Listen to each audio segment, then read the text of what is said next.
तो दोस्तों इस पार्ट में हम टाइम और हिस्ट्री के बीच में रिलेशनशिप देखेंगे। तो ये है आपका टाइम।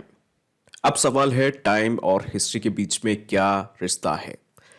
जैसे आप देख रहे हैं यह एक रिवर है। इस रिवर को टाइम कहते हैं और यह एक छोटी सी बोट है। यह है आपकी हिस्ट्री। बोट लोगों को और यादों को लेकर चलती है। उसी तरह हिस्ट्री हमारे पास्ट एक्सपीरियंसेस लेकर चलती है और हमें फ्यूचर की ओर भी ले जाती है। इसको समझने के लिए एक छोटा सा एग्जांपल लेते हैं।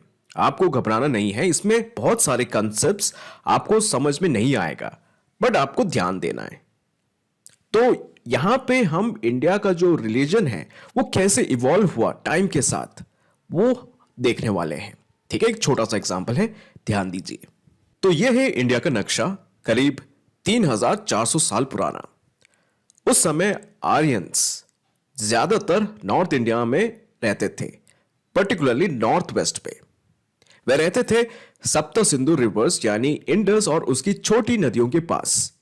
वे पूजा करते थे इंद्रा, जो कि है वेरियर गॉड, अग्नि जिसको कहा जाता है फायर गॉड, और वरुणा जिसको कहा जाता है गॉड ऑफ ऑर्डर, संतुलन।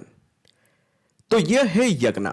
यज्ञ से इन देवताओं की पूजा करते थे। अब चलते हैं गंगा वैली की ओर। यह है 2700 साल पहले यानी 700 ईसा पूर्व। यहां महाजनपदास बन रहे हैं।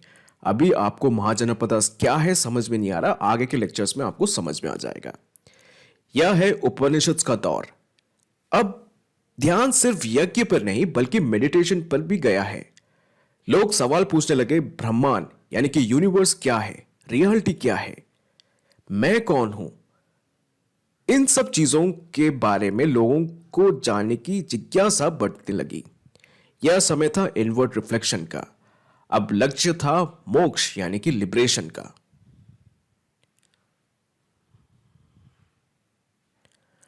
अब चलते हैं छठी शताब्दी ईसा पूर्व। इस समय दो नए धर्म आए, जैनिज्म और बुद्धिज्म। यह है महावीरा, जो जैनिज्म के बहुत ही इंपॉर्टेंट पर्सनालिटी है।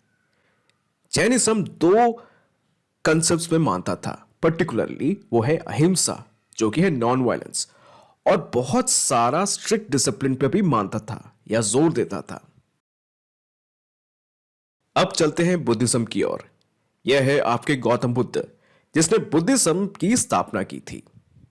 बुद्धिज्म मिडिल पाथ पर जोर देता था, यानी कि ज्यादा लक्ष्योरी और ज्यादा कठोर तपस्या की जरूरत नहीं है, मिडिल पाथ। अब देखो भक्ति ट्रेडिशंस। यह है 7वीं से 12वीं शताब्दियां। यह है आपका इंडिया 7वीं से 12वीं शताब्दी। और यह है तमिलनाडु का एक मंदिर। यह है अल्वार्स और यह है नायनार्स, जिन्होंने भक्ति मूवमेंट को फैलाया। उन्होंने तमिल भाषा में भगवान के लिए भजन गाए। भक्ति मूवमेंट की खासियत यह सबके लिए था, जाति या क्लास पर कोई रोक नहीं था।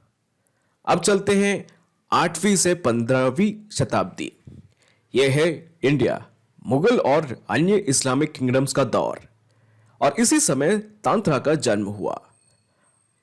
यहां आप देख रहे हैं मंत्रा और गॉडेस वर्शिप के सिंबल्स। तो तंत्र की यही खासियत थी, यह एक टाइप का मिक्सचर था। वैदिक रिचुअल्स भी थे, योगा भी था, और गॉडेस डेवोशन पे भी जोर दिया गया था। तो कंक्लूजन क्या है? जैसे कि आप टाइमलाइन देखिए, इंडियन थॉट हमेशा बदलता रहा है। सबसे पहले वैदिक रिचुअल्स, उसके बाद उपनिषद्स, उसके बाद जैनिज्म और बुद्धिज्म, उसके बाद भक्ति मूवमेंट, उसके बाद तंत्र। यानी रिलीजन इंडिया में हमेशा फ्लोइंग रिवर की तरह बदलता और आगे बढ़ता रहा है।